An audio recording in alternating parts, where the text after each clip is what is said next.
I have with me an amazing talent. I chanced on his music on Facebook. Cool. Yeah, and I think he's a unique breed. So I invited him to my studio, and he did me the honors of coming. So I have with me a special artist, and I want him to introduce himself to us as we kickstart the session. So my brother, you're welcome to my studio. Thank you, Mr. Daniel. Charlie, Charlie. Ladies and gentlemen, my name is Mr. Pryz, and I'm a Christian singer songwriter. So, yeah, nice to meet you. Nice to meet you too. Wow. So who is Mr. Pryz apart from singer, songwriter? Tell me a little more about yourself. Um, so Mr. Pryz is passionate about the things of God. I'm a choir director, actually. 9 to 5, I am a lab technician. Yeah. For now, I work in a senior high school, so I'm a teaching lab technician. And what else? I love to read. I love to do a little bit of dancing. In fact, I used to dance when I was younger. Wow. But now as a young tono, moves in our. So I suck at dancing now, but at least I can try dancing to save my life. And what else? What else? I'm just a chill guy. I love listening to music. When I'm not making it, I'm listening to music. I like my own space. I'm what most people will call an introvert. So yeah, that's me. Wow. Interesting. I would have loved to see your dancing days. In fact, I still have a Facebook video. A Facebook reminds me of sometimes. Yeah. Wow. So when next I see it, I'll probably send it to you. Oh, that would be good. Wow. So tell me, what's the origin of your name, Mr. Pryz? Yeah, I've been getting this question a lot. The short story is that my dad gave me the name. Okay. The medium story is that I wanted to call myself peculiar person. Okay. You used the word unique when you were describing me, and I like to think of myself as a unique person. So I wanted to call myself peculiar person. Okay. My dad thought it was too general and he thought it was not a nice name. My dad said it wasn't a nice name, and he asked me to bear the name Mr. Pryz. So he gave me that name. And I prayed about it. I accepted the name, and the Holy Spirit led me to 1 Corinthians 9, verse 24 to 27. Wow. Paul spoke about the fact that in a race all run, but only one receives the prize. So you run in such a way that you lay hold on the prize. So, God was pointing me to the fact that is where that came from, even though my dad just said it, but that is the bedrock upon which that name was given. So, Mr. Pryz, I carry the name, I bear the name to remind myself what I am gunning for. Yeah. Wow. If your dad gave you that name, then he was being prophetic. Prophetic, yes. Yeah. And then secondly, I am impressed with the fact that your dad gave you your stage name and didn't discourage you. Yes. I'm blessed to have a father that supports, in fact, a family that supports the passion that I have for music. Wow. It's one of my many blessings. It's a very wonderful thing. Yeah. Wow. So talking about family, tell me about your background, where you grew up. Let's know a little bit about. Okay, so I grew up in Dansoman. Oh, okay. Grew up in Dansoman. First up, I've lived there almost all my life. Wow. Yes. And I schooled in Kamara, around Mamprobi. Okay. For my basic school. And I went to school. I've been a day student my whole life, virtually. I went from basic school to Wesley Grammar School, still in Dansoman, going from the house. And finished from there, tertiary, went to Accra Technical University, still going from the house. Wow. Family of 9, 7 kids, 2 parents. Okay. Go to the school, come home, go to church, don't really go out that much. In fact, I'm not the kind of person. And yeah, basically, childhood was just fun. It was, I mean, we're conservative, so to speak, family, just like I said, the regular places, church, you stay at home, work, help mom with the shop. My mom was into or is into, making household chemicals, stuff. So we work at home. My mom bakes also, and cooks. So those kind of things at home. Have a few friends in the neighborhood. Just mind your business and just live your life, basically. Wow. Yeah. So do you know how to cook and bake? It is well. How can you be around a cook and a baker and not know how to cook and bake? Because I'm a tasting officer. I'm very good at tasting. Come on. You should know how to cook. I'm very good at tasting and sampling. My taste buds are excellent. If you want anybody that can tell you, you can call me. I can taste very nicely. Wow. And you said you come from a family of seven children. 7 kids, yes. Wow, so you are number... I'm number 3. Hey, how does it... give me a picture of a family of 7, like a typical day where everyone is around. Everyone is at home, right? The house is full, basically. In summary, the house is full. I mean, growing up, we've moved out of the house and all that. So now the house, is more, what do you call it? There's less people around, but the house used to be full. And our place wasn't that big, decent house, 2 rooms, wow, a living room, and then, So we, the kids, the grown-ups were sharing 1 room. Then my mom, dad, and then the little ones were sharing 1 room. Wow. So it's like Everywhere 4 of us in 1 room. Sometimes some of us will even sleep in the hall and all that. And then, the little ones with the parents in the room. So everywhere is full. Sometimes you can walk, you have to jump over people. Wow. When people are sleeping and all that. So yeah, it's good. Humble beginnings. Wow. So how did that humble beginning inspire you as a person? Well, I mean, you grew up in these situations. You grew up learning the value of a CD, the value of money, the value of hard work. Because you know that mommy had to work all night to make 500 CDs. And out of that 500 CDs, maybe she has to give you 100 CDs to pay for studies fee or something. And it's not just you, multiplied by 7 yeah. or 6. And I mean, so you value money, you value hard work, you value things.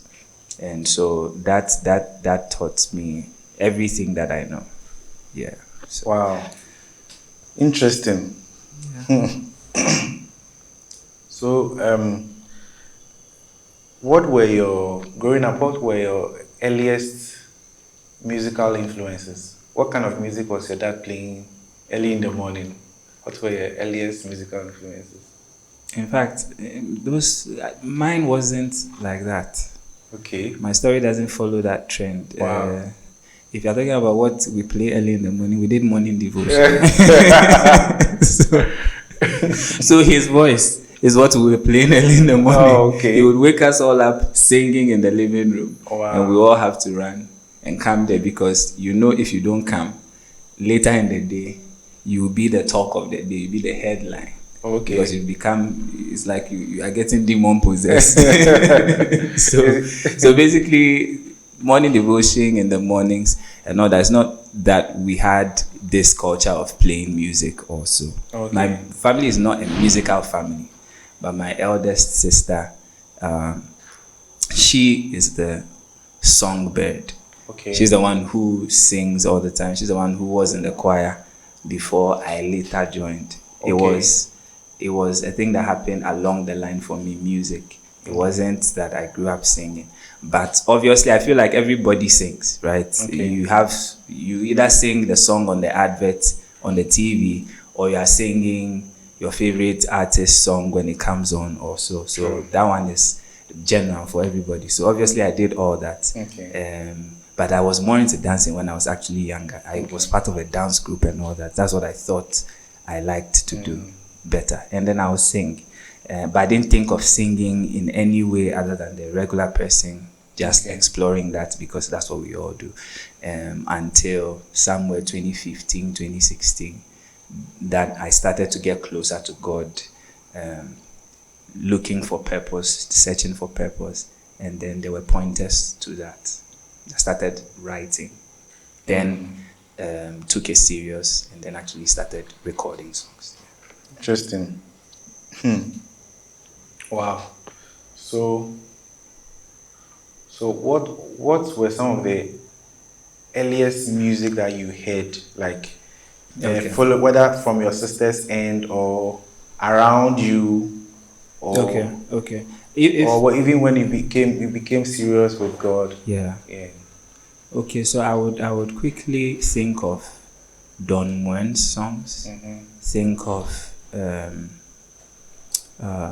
Marvin Sapp's songs. Okay. Think of Kirk Franklin songs. Okay. Think of I also listen to a lot of Frank Edwards in Nigeria. So basically, I had these foreign songs. My sister used to sing a lot of the foreign songs. We used to listen to that. Even in church, when I later joined the choir, we used to sing a lot of this in the choir. So those were my musical influences. I love a lot of Don Juan. I love Don Juan. I love the Marvin Saps and all. So those are some that come top of mind right now. Okay. Now you mentioned that initially you thought you'd pursue dancing as something serious, like as a serious thing, but where did the switch happen? Yes, so the switch happened, like I said, when I was pursuing purpose. Okay. Somewhere in 2013, I joined a group called Teens Aloud Foundation. Okay. And then, I started to learn more about purpose. Okay. That everybody is created with something that God had in mind for them and all that. And the more I was taught on the subject, we prayed, prophecies came. Then I started to discover some things about myself. And then one of those things is the fact that I had the gift of writing songs. So I started writing songs. And I was encouraged by my dad, some friends, to do that. And then my dad, forced me to join the choir. He says, that's where you start to explore that. If you are going to go into singing, start from there. So I probably joined the choir around 2017, 2016. Okay. Yes, joined the choir. But prior to that, I was in the teens class. And then one thing I did, not because I thought I was going to pursue music, but just I'm the kind of person who identifies a problem. When I see that something is supposed to be there that isn't there, I will find a way to get it to be there. So in the teens class in my place, there wasn't a choir. And there should be a choir in a church, in a setting. So I would team up the people, those who could sing, and then we would have rehearsals after church on Sundays, so that we'll prepare for the following Sunday. So I did that. I gathered my friends together. We formed a choir. Wow. And we even did that to the point where they would invite us to the main church to sing, sometimes Valentine programs and all that. We used to do that. So that's probably around 2015 to 2016, 2017. Then when I graduated completed from senior high school, I joined the main church. Wow. And then I joined the main choir later on. And I kept growing from there. So the switch happened from 2013 when I really started pursuing God and learning more about His purpose, His plan for my life. And wow, started to walk on this path. Interesting. Wow, you are a blessed man. Thank you.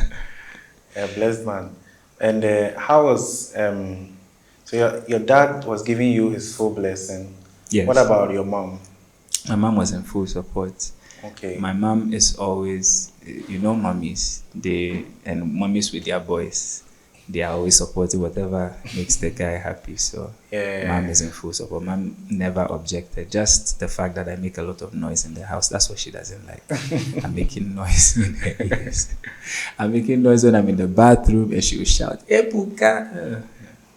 Prince will, like, what are you doing there? You are making noise. So that's I take long in the bathroom. So people don't like going after me in the bathroom because, yeah. Wow, interesting. But the entire family was in support, yes. Wow. You just mentioned a Nigerian name. Do you have any Nigerian Yeah, matching it as well. Ebuka. I'm giving myself away. So God can use you. All right, so I mean, now that I said it, okay, my dad is Nigerian. Okay. Yeah, my dad is Nigerian. And mom is Ghanaian. So, wow. Prince Will Obona, that's my actual name. Oh, that's nice. That's nice. So what I mentioned is my Nigerian name, also local name. Okay. Ebuka. Oh, that's nice. That's nice. That's a nice revelation. Only on this podcast. All right. Interesting revelation. Ebuka. We have Ebuka songs. We have another Ebuka here. Ebuka music. Right. Oh, that's nice. Yeah. That's nice. So, fine. You decided to take music seriously. Yeah. Did you have fears? Did you have doubts about yourself that, okay, this is a new terrain, in quotes?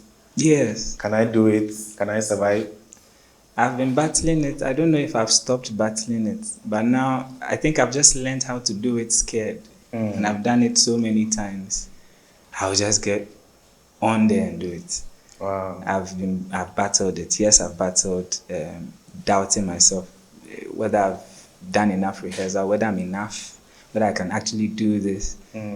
I am a bit of a perfectionist, so since I got the hang of, okay, this is something God wants me to do, or this is something I want, I am gifted, I'm equipped to do.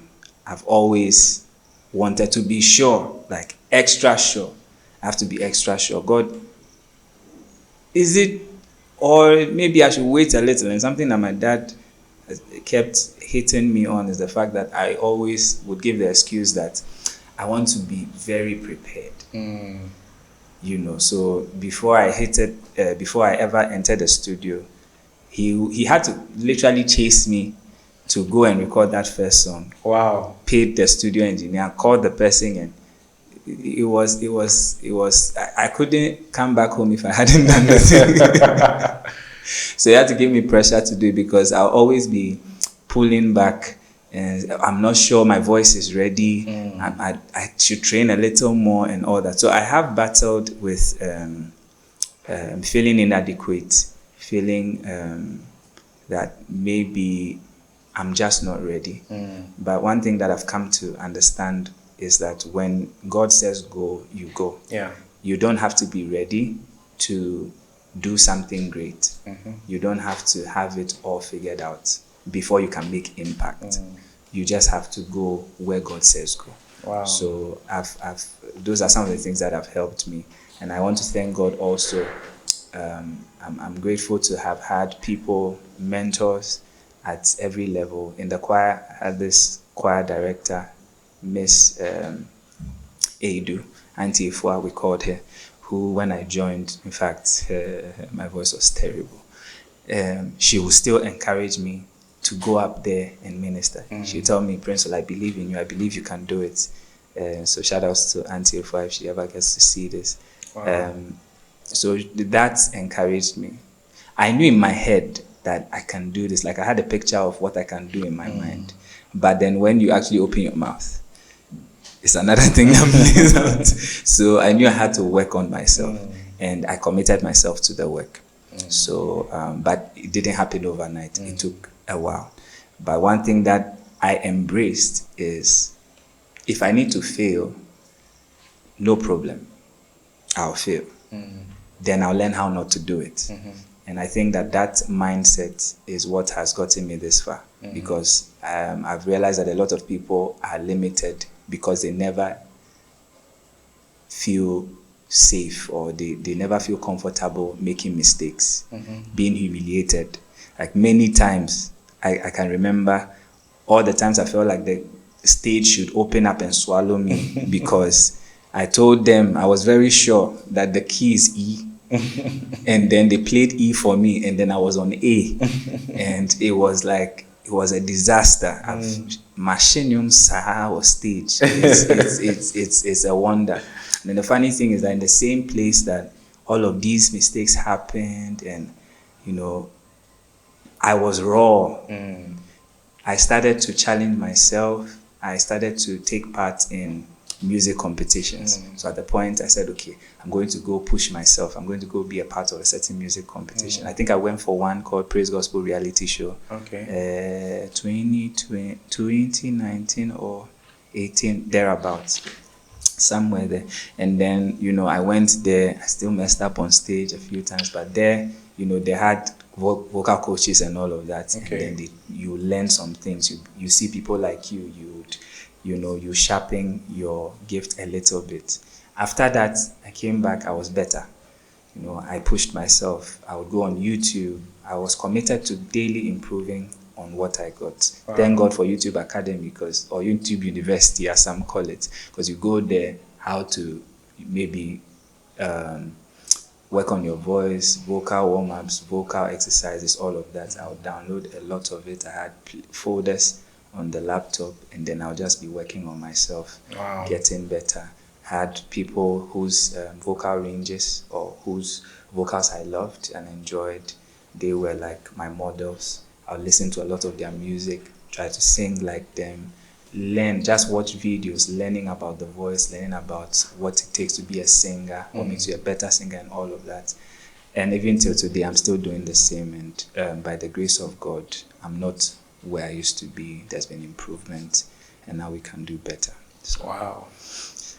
I'm impressed. Fighting. I would say, you mentioned Sawashinyum sa. So I can bear with those who shade the new. Tell me one of those embarrassing moments for you. There are a lot. This one, but me, in my mind, the way I had prepared, rehearsed, and scored this song, I climbed the stage and I did my thing. I got off the stage, and pastor's wife, also for Mami, came to me, held my hand, was like, Prince Will, I used to love this song. You know what that means? No, I don't love it. She's like, Prince, this is like one of my favorite songs. So it is well. Like that broke my heart. It broke my heart. I won't mention her name. I won't mention the pastor. But it broke. One day I'll tell her. She doesn't know. It broke my heart. That day I felt like, this woman, like it broke my spirit that day. So in my mind, I thought I had killed that day. But somebody's favorite song became past tense because of my performance or my ministration. So it's one of those embarrassing moments. I was very embarrassed that day. She didn't say it loud, but it broke me. Interesting. So in those moments, how do you encourage yourself to lead another song? Or try again? It's hard. Honestly, there's never a time where I'll say it's not easy to just move on from that. Sometimes I feel like everybody, when those things happen, I feel like, can I ever come back to this church? Like, would I even be able to sit down if I leave this stage? Because like you're starting a song, you're supposed to start on this key, and then you've gone somewhere else. That everybody in the church is looking at you.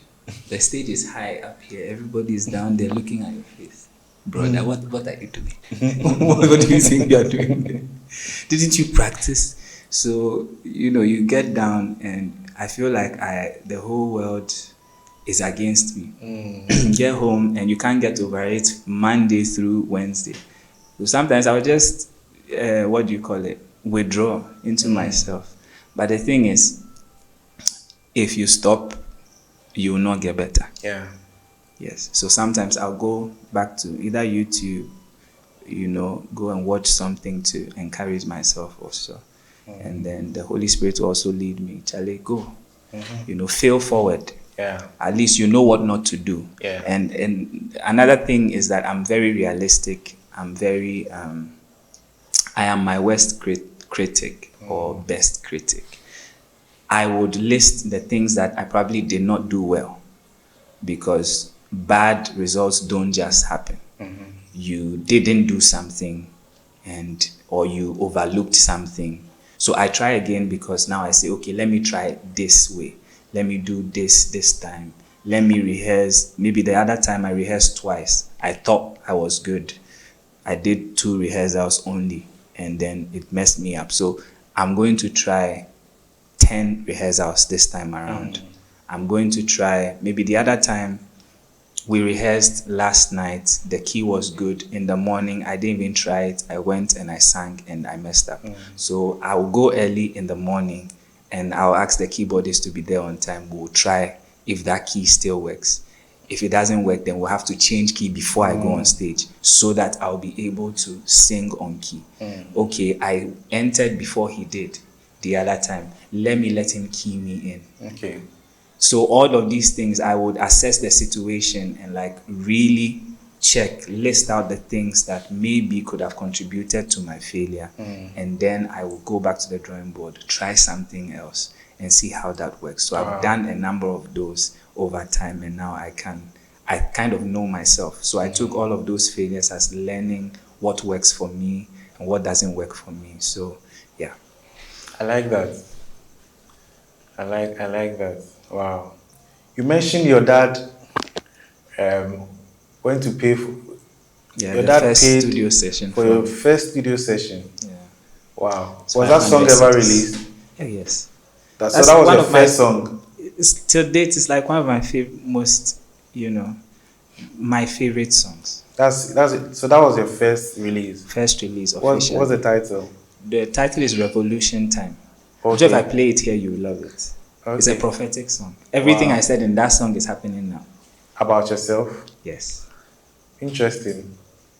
Yeah. Wow. Charlie, you are a blessed man. Thank Your dad went to pay for you. you. Yeah. Yeah, he paid 500 CDs. I remember the producer. That was AK The Beats. AK, The okay. Beats, yeah. Okay. So I now- actually had, there was an unofficial, that one I didn't really release it on digital platforms or anything like that. The first one I did record, which is the first one that he paid for. I think he paid for the first and second. That one was, I just played it in church to a couple of people. I don't even know where that file is. You have But to I look for remember it. that I have to look for it. But the second one that became the official first release, Revolution Time. Yeah. AK The Beast producer. It's a wonderful song. I'll get it for you after here. Wow. Yeah. Charlie, that's good. I'm thinking of remaking it. That'll be good. That'll be good. Wow. So, I went through most of your songs. Okay. How will you classify yourself as an artist? Your style? I'll just call it alternative. Alternative. Okay. In summary. Alternative gospel or alternative. Yeah, I'll call it alternative gospel. Because everybody likes labels, so that you make things easy to sort. So let's call it gospel. Wow. Interesting. What influences made you settle on the kind of style of music you do? Yeah, so quick backstory. I was getting serious with God now. And one of the things I heard one time is that, or one of the things that challenged me, a statement, or was it, yes, a challenging statement. Someone says, are you giving God all of your life or some? If you're giving God all of your life, all means all. All means all. So all includes everything, minus nothing. Then I went to my playlist. I think one time it was mentioned, again in the same non-denominational Christian group, Teens Aloud. So I checked my music playlist. There are gospel songs, and then there are other songs. And, I'm learning about all these things that as a believer, I'm supposed to pursue: love, righteousness, faith, peace, hope, all of that. As a believer, this is the kind of life I have to live. These are the kind of things I have to meditate on, think on. So I'm asking myself, it's clear that some of the songs I listen to are not going to merge with this kind of value system that I'm trying to hold on to. It's very clear. So I have to let go. So it was a struggle because you like the music.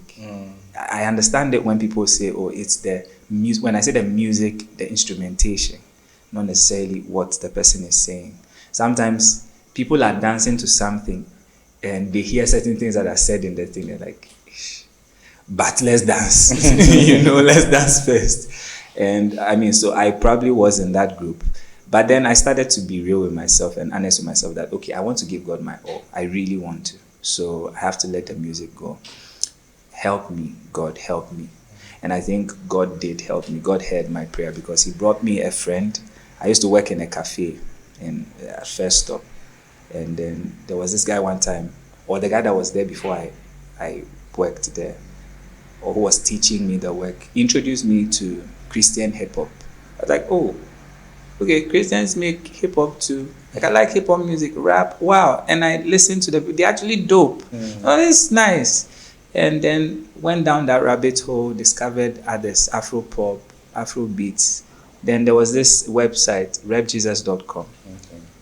I went there and then all this music there. People are doing Afro gospel songs. I'm like, wow, this is a wonderful thing. It's like, thank you, Jesus. He has answered my prayer. So I can still enjoy the kind of music I like, things that will make me dance, maybe when I'm feeling happy and I want to move my body, or I want something R&B, I want something soul, anything, reggae. I can still have Christian lyrics in there because I discovered the kind of music that I'm doing now. So I was influenced by that. I listened to a lot of it. I would have some of my favorite artists there, go download every time. Rep Jesus was very instrumental. Every time there's a new release from this artist, I go there. I'm always in there looking for the next song. I had a playlist, I downloaded a lot of it. I used to listen, enjoy it. And so when I started to write songs, in fact, some of the first songs I wrote were not anything close to what I am making. I wrote a number of songs before something like Original Love came. So I got Original Love. Then, I started praying and I started asking God to give me expression, and I decided it was both a decision and an influence, the kind of music I'm doing, because I thought that, okay, my story is peculiar and I'm in a youth group. We are trying to reach out to youth also to make the same decision, right? You can serve God, live your life, be hip and holy at the same time. So I felt like, okay, this is a movement I would like to be a part of. And I like challenges, I like adventure, I like something that is novel.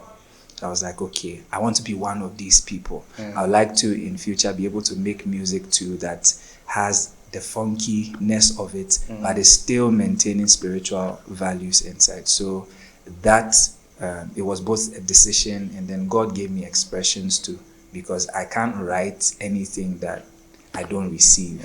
I write my songs and they are all inspired from inside. So I believe God started to give me inspiration in that, and he also enlisted me into this army, and I'm happy to be a part of it. Wow, I like that. So I went through your songs on YouTube, and I mean, Assurance was what drew me to you. I just saw a snippet and I was like, okay. Normally I like unique people. The gospel, there is a contemporary praise and worship. Everybody, like a lot of people are in the praise and worship aspect of it. But when I saw you, I was like, okay, this is like an Afrobeat kind of thing. Yeah. Let me go look Check for, it out. yeah, let me just check it out. And I was like, okay, he has more than, like, literally Yeah. you could make a collection of an album Yes. from Yes. your Actually. from what you have. Yeah. So I was like, wow. I listened to a lot of them, and then um, I was I'm still impressed. Thank you. Yeah, the fact that you've been consistent. Yeah. Yeah, you've been consistent. So your first release was how many years ago? 2018. So 2018. 7. 7 years. Wow. Interesting. So like every year you release a song. At least a song or two. Interesting. Last year I released 4. the, Last year, I think last year's the year I the, released most. the EP. No. Oh. Okay, so the year I released the EP, probably that's the year I released many songs. I released an EP and maybe 2 other songs. Wow. But last year I released 4 singles. Interesting. Wow. Yeah, doing well. Thank you. Yeah, trying. So I went through some of them, and then we'll just narrow down on a few. Okay. Yeah. That's fine. So Sumomi. I was like, Ebuka. Ebuka is singing Sumomi. Yeah. Anyway, I think Ghana have a history. I have a history with Nigeria, so Ile-Ife, right? yeah. So maybe it is transfer. No, at home we speak Ga. At home you speak Ghana. Ga. Mom is Fanti. Okay. Her mom is Ga. She trained us with Ga. So Wow. we speak Ga.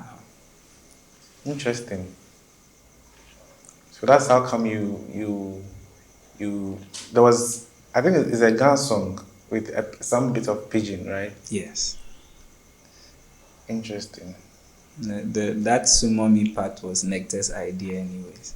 Okay. Yeah. Nectar too is an artist, right? Yeah, Nectar is an artist. An amazing guy. Shout out to him. Wow. That's impressive. What was the concept for this movie? So the concept is just like basking in God's love. Just appreciating how he loves me. Wow. And just there, like in that moment, I see that you love me. And I want you to actually love me still. That's what Sumomi means, like calling for it, enjoying and calling for more of it. Wow. And then, ever since. Yeah, ever since it's like you're at a point in your journey, you're just reflecting. So I'm just reflecting that ever since I met Jesus, ever since I started this whole journey of love with Jesus, it's been amazing, and I'm appreciating the fact, or acknowledging the fact that I'm not where I was. He has actually lifted me. Yes, he has actually changed my life. So basically, it's a song of appreciation, sort of. I like that, and I think there was some Nigerian language somewhere. Yeah, I did some raga somewhere. Yes, Joe Fumolorumi. Yeah. I had help from a Yoruba friend, Okay. Mike on West. Shout out to you. Oh, that's nice. And then I saw your video. You were eating bread and taking some juice. Yeah, that's bread. Myself and Nectar again. Shout out to Nectar. That song is bread. One of my favorite songs. Yes. I don't go beg for bread. I don't go back for bread. That's it. That's just. That's nice, Charlie. Impressed. And then there was God Girl. Yeah, one of my favorites. Wow. Yeah. Tell me about that song. You see, we have to celebrate and encourage what we want. We are Christian brothers. I don't want to marry anybody who is not of this faith per se. And we are even encouraged every time, giving counsel and all of that. So if I want to marry a woman of God, a daughter of my father. I started to, at the time I made the song, I started to like pay more attention to the Christian lady friends that I had around me. And I would just genuinely admire and admire their love for God, their decision to honor God with their body. You know, that's key. That's like the major element in the song. I even mentioned it. So because we are in an age where, I mean, messing around, immorality is regular, even in church, even in church. So to know some and, you know, have maybe some of them I was able to have like in-depth conversations, and then you see how this person is trying her best to honor God's word, not to play around with her body, keep the temple pure. That is what I aspire, that's the kind of person I aspire to marry. That's the kind of woman I aspire to, you know, spend the rest of my life with. So I'm like, okay, they are my friends, and I'm happy like to hear this. I am inspired. I am happy that, okay, there are such ladies. Like, not everybody is messing around out here. And I asked myself, are there songs that actually celebrate what they are doing? Because there are a lot of songs that endorse immorality outright. There are a lot of songs that preach it, that encourage it. Even the song is telling you to go and do it. The lyrics are saying that. So if this is something we want, if this is something we're actually preaching, this is something we're actually seeking, and there are people who are doing it, okay, those people who are doing it, are there songs that are actually encouraging them to keep doing it? Because that's one of the things that songs do. Helps you reinforce a certain idea and make it loud. So I thought to myself, like, they deserve to be celebrated. Proverbs says that a woman who fears the Lord is to be praised. So I thought to myself, God, give me a song. Like, I want to celebrate this. I'm happy that there are such people. I've met some. I know some. I admire that they exist. I'm happy that they exist. And I want to be able to make a song that when they listen to, they are encouraged to keep going on this journey, not to ever tone down on their standards, never to go down on what they believe. So that is where the idea of God Girl came from. Wow. And the Lord gave me that inspiration. I went to a friend of mine, Slim P Beats. He made a wonderful beat for me, and then, you know, I just, you know, kept going back and forth, and the Holy Spirit helped me to write that. So that's the song of appreciation to good girls. You know, there's a lot of songs that says, be bad, bad, bad, bad, bad. So I'm like, this one is for the good girls. So yes, we made a song for the good girls. Please, if you're a good girl watching this, go and stream God Girl. Go and stream God Girl. That's nice. That's nice. Yeah, and then Goodness and Mercy too is very nice. I mean, all your songs are very nice. Then the Assurance EP, and then Gratitude. Is it the same song as the When I Lift Up My Eyes? Yes, When I Lift Up My Eyes is the live version of that song. Wow. Yeah. It's very nice, and I enjoy the live version more, right? Yeah, I enjoy the live version. The first one is good. Yeah. I mean, live is live. Live is live. Live is live. That's all. Live is live. Yeah, live is live. So, I mean, yeah, it's a nice song. Yeah. And then your latest is Assurance. Yes. Wow. Tell me about that song. So Assurance, it actually may have been on the Assurance EP. Like Assurance EP, what I released was Volume 1. Okay. At the time I was releasing that EP, there's a lot of songs that are supposed to follow. So I started with Volume 1. And then there's supposed to be Volume 2, maybe Volume 3 too, when we exhaust the songs that come in that line. Assurance is assurance of faith, basically, like encouraging yourself in the Lord.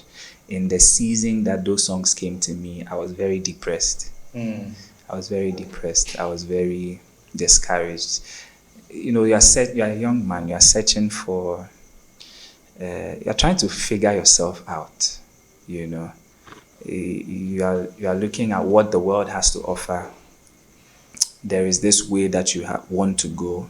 If you want to hold on to your integrity, it's going to take you a long time. It's not easy walking on that road. The days when you don't have anything that is really lifting you, the days where everything is dry, even God is not necessarily talking to you per se. It doesn't mean he has left you, but it's not every time that you are in high spirits. So in that season, when I was really going through it, God gave me songs, one of which was Assurance. Assurance, the way it sounds, the way it has come out now, that's one of the things that has also happened to me over time. I've evolved in the way I'm able to bring out what God gives me. I think now God has given me the ability to maintain the message. It's something I prayed for, and we are able to like spice up the way we present it. It's just changing the packaging, but the message is pretty much front and center. So Assurance, the core of it came to me in that time, and at the time it was one thing that was in my mind. Okay, I want something that will just go back and forth, that just jump hard in the speakers, back and forth, and faith. Because sometimes like you are losing it, you are discouraged. But I'm not looking for a Joe Metal song per se. I'm not looking for something on strings or cool. I'm looking for something that I'm playing in the car as I'm moving, or in the gym, or some like midday. Midday hot sun. And so let me sing the original. The original sounds like this. I got assurance, where they hold my soul. And not by power, not by might, by your spirit. Then I go, I get assurance, so it's going like, where they hold my soul. So I really, really know they worry, cause I got my God, so I dance in the storm, like, and stuff like that. I wanted something that's just going back and forth, bouncing. And that was it. Wow. This sounds nothing like what you know. Wow. But that is the idea I took to Abuchi last year, 2024. Wow. When I finally, thought I was ready to make the song, I went to Abuchi, and then we made the beat, the first beat.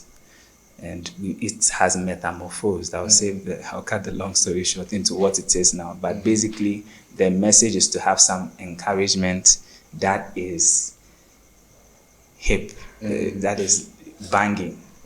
But it's encouragement, it's faith. You are lifting your faith, but at the same time, like, it's heavy on speakers. Because when something is heavy on speakers, either it's aseda or something else, but faith. But let's make it heavy on speakers, basically. Wow, I like that.